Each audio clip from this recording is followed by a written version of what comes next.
Bismillahirrahmanirrahim. Assalamualaikum warahmatullahi wabarakatuh.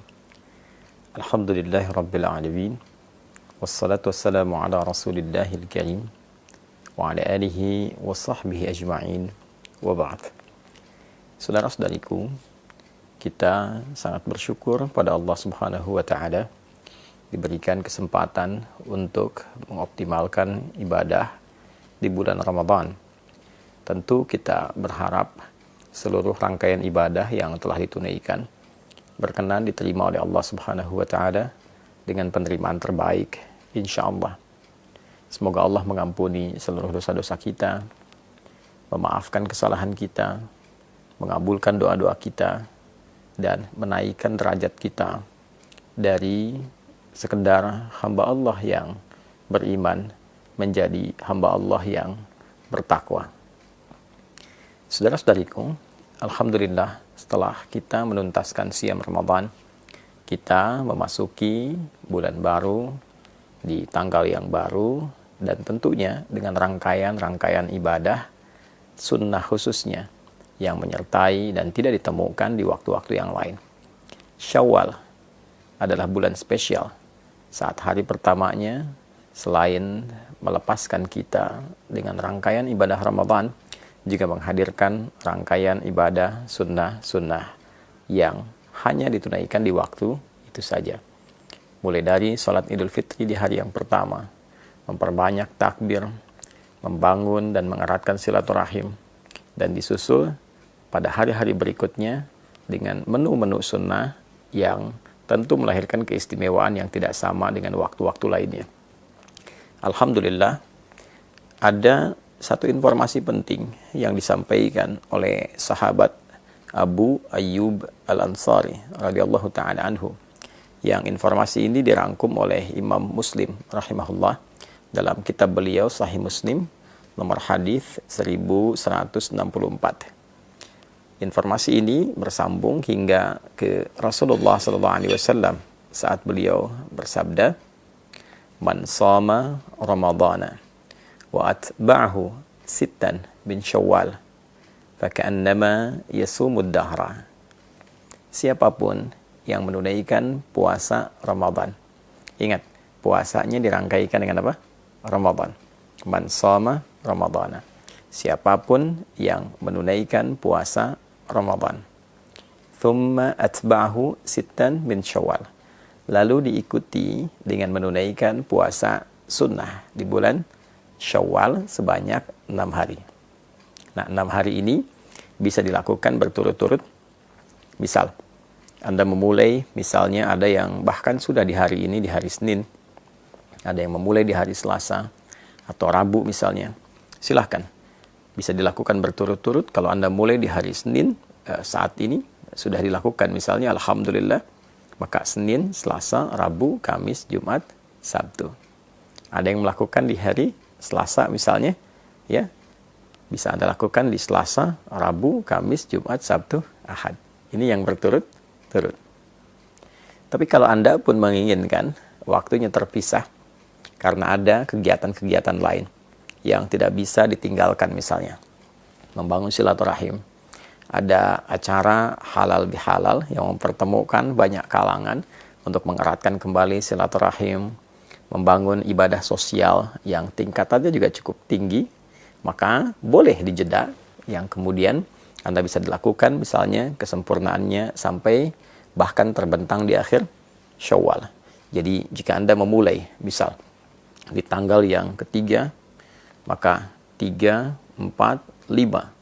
Saat tanggal 5 ini misalnya ada satu undangan khusus yang tidak bisa Anda hindari, dan untuk menghormati itu ada hidangan-hidangan yang dapat dinikmati bersama. Maka Anda bisa jeda dulu, lalu Anda lanjutkan di tanggal yang berikutnya. 5 misalnya jeda, 6, 7, 8, dan seterusnya sampai 6 hari. Atau juga mungkin di sela-sela itu ada yang terjeda, ya, yang penting Anda mengambil, tidak harus berurutan, ya, berurutan tadi dilakukan baik, tidak berurutan pun tidak ada masalah.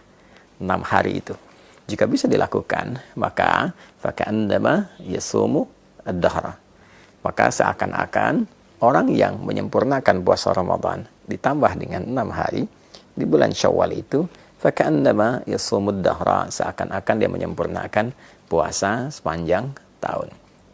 Ada sebagian ulama yang melogikakan dengan menghitung, dengan pendekatan jika kita menunaikan puasa di bulan Ramadan selama sebulan, baik 29 ataupun 30 hari. Dikalikan setiap harinya 10 kebaikan. Dasar hukum 10 itu bisa diambil misalnya di Al-Quran, surah yang ke-6, Al-An'am ayat 160. Man jaa'a bil hasanati falahu asyru amthaliha. Siapapun yang menunaikan perbuatan baik yang bernilai ibadah, maka dia mendapatkan padanan pahala. Setiap ibadah itu setidaknya 10 kebaikan. Ya. Jadi kalau satu pekerjaan baik, nilainya paling sederhananya, paling kecilnya ada 10, maka dikalikan dengan 10 itu. 29 atau 30 hari dikalikan 10. Maka didapatkan 290 atau 300. Lalu 6 dikalikan dengan 10, maka didapati 60. Jika Anda jumlahkan 290 tambah 60, ambil yang paling terkecil ya misalnya, maka mendapatkan 350. 350 ini kalau pendekatannya bulan Hijriyah, bukankah sangat mendekati hitungan setahun secara umum ya? Ya kan? 350 sekian. Ya, kan orang Arab suka membulatkan itu. Kalau ada 42 disebut al-arba'in. Ya demikian, ketika Anda misalnya menunaikan 30, dikalikan 10, 300 tambah 60, 360 ya. Nah, kalaupun dihitung menggunakan pendekatan Hijriyah ataupun pendekatan Masehi, tentu ini secara umumnya dinilai sebagai bilangan setahun penuh. Nah, itu yang dimaksudkan. Nah, yang kedua, ada yang sangat menarik. Orang-orang yang konsisten menunaikan ibadah Ramadannya, lalu dia menyempurnakan ibadah Ramadan itu dengan bersyukur pada Allah Subhanahu wa taala. Walitukabbirallaha ala ma hadakum wa la'allakum tashkurun, dengan meningkatkan ibadahnya. Jadi, syukur ketika diberikan kemampuan untuk meningkat ibadah saat Ramadan adalah berupaya menjaga ritme ibadah itu sehingga tetap berjalan baik pasca Ramadan. Walaupun mungkin tidak seoptimal Ramadan, karena keadaannya tentu tidak sama. Tapi kita bisa bandingkan dengan yang sebelum Ramadan.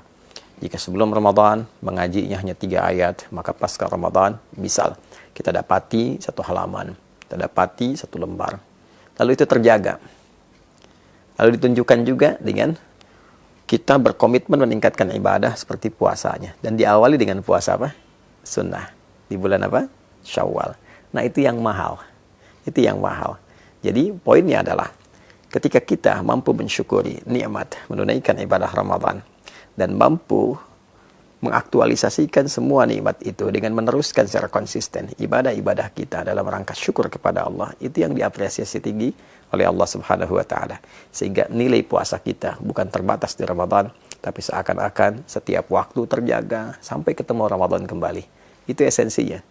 Jadi bukan sekedar tambah 6 dihitung, apalagi kalau menggunakan satu pendekatan yang tidak keren. Karena ada perbedaan 29-30, maka saling memperbincangkan ini yang sempurna, ini yang setahun, yang tidak, bukan. Esensinya bukan itu. Esensinya bagaimana kita bisa menjaga spirit Ramadan kita sehingga berlangsung secara kontinu sampai dengan akhir di bulan Ramadan itu, terus berlanjut 11 bulan berikutnya sehingga terjaga kondisi spiritualitas kita seakan-akan kita dalam kondisi puasa selama setahun. Itu poinnya ya. Jadi memahami makna secara real, memahami lafzi tadi, memahami makna secara kontekstual. Ada yang tekstual, ada yang kontekstual. Kalau kita padukan keduanya secara tekstual, pahalanya seakan-akan didapati selama setahun. Secara kontekstual, dia terjaga selama setahun dengan spirit puasanya. Dia meningkat ibadah, dia menghindari dosa, sampai dia bertemu Ramadan berikutnya. Kalau mampu dilakukan seperti itu, maka ada kebanggaan saat dia pulang menghadap Allah Subhanahu wa taala. Lis-shaimi farhatani. Ada 2 kebahagiaan, kebanggaan bagi orang yang telah menunaikan puasa. Farhatun 'inda yuftir. Maka kebahagiaan pertama ketika dia tengah berbuka, saat dia puncaknya memasuki Idul Fitri. Dan yang kedua, saat ia menghadap kepada Rabb-nya, membawa pahala puasanya karena berhasil menaklukkan nafsunya dan berhasil menjaga ritme puasanya dalam kondisi spiritual yang baik sampai di ujung wafatnya.